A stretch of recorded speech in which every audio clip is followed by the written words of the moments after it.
Біреуге ақыл айтсаң, әуелі өзің соған амал ет. Себепсіз күлме, мақсатсыз жүрме. Өзің үшін пайдасы жоқ нәрселерге сұрақ қойма. Кішіпейіл және қарапайым бол, бірақ өзіңді кемтар дәрежеге түсірме. Ақымақтармен әңгіме жарастырма, екіжүзділерге жолама. Адамдарды кемсітіп, кердең қағып аяғыңды алшаң баспа. Өйткені Алла тағала ешбір тәкаппар және мақтаншақ құлын сүймес. Сөйлеген сөздеріме өкінген күндерім көп, бірақ үнсіз қалғаным үшін ешқашан өкінген емеспін. Досыңды қиын күндерде сына, оның пайдасы мен зиянын електен өткіз.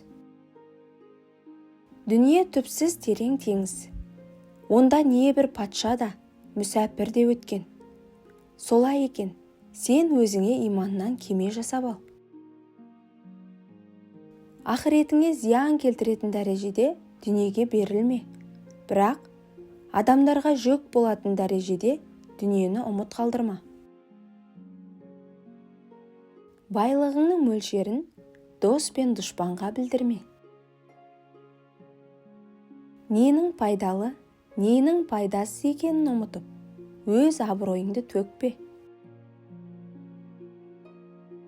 Адамдар әдемі сөздерімен мақтана берсін, ал сен үнсіздікті қош көр.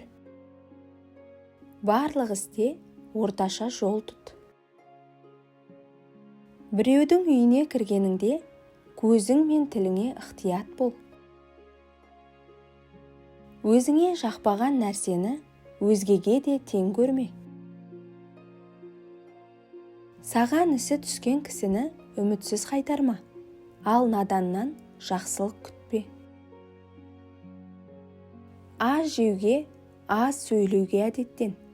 Сөйлесең дәлелімен сөйле. Тәнің мен киіміңді таза ұста. Өз наныңды өзгенің дастарханында жеме. Көшеде отырған іссіз және әңгімешіл адамдарға қосылма. Балаң не айтса, соны істей берме. Мейманыңа іс бұйырма, және оның алдында жанжал шығарып біреумен ұрыспа. Өтіп кеткен жанжал мен келіспеушіліктерді есіңе алма. Біреуді ешкімнің алдында ұятқа қалдырма. Әйелге сенбе, оған сырыңды айтпа. Мен ауыр тастармен қатты темірлерді де тасыдым, бірақ қарыздан ауыр нәрсені көрмедім. Дәмді тағамдармен балдай тәтті жемістердің де дәмін көрдім, бірақ денсаулықтан тәтті ештеңе көрмедім.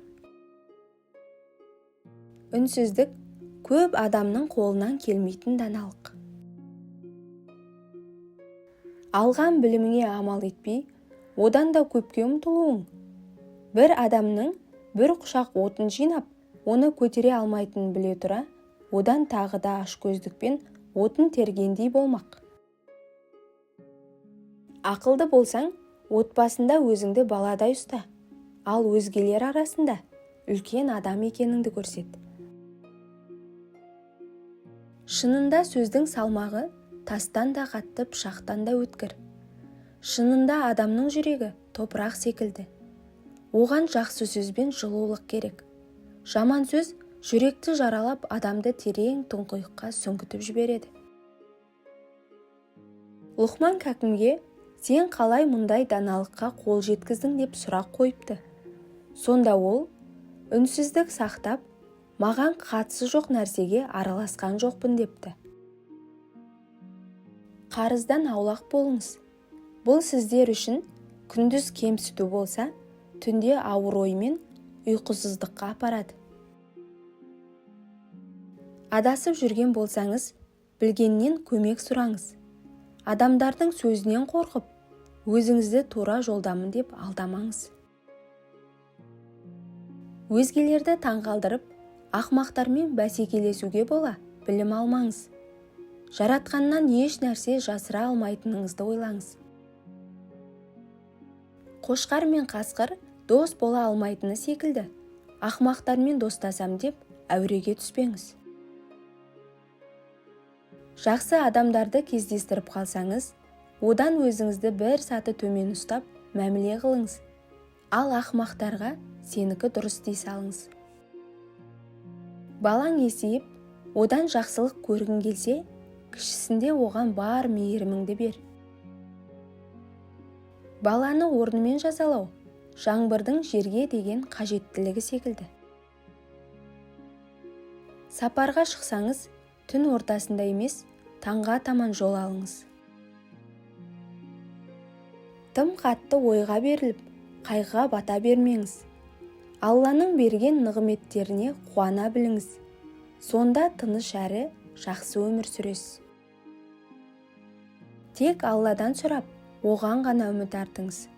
Сонда сұрағаныңыз орындалатын жол көрсетіледі. Сараң да қатты болмаңыз, бірақ үнемшіл болыңыз.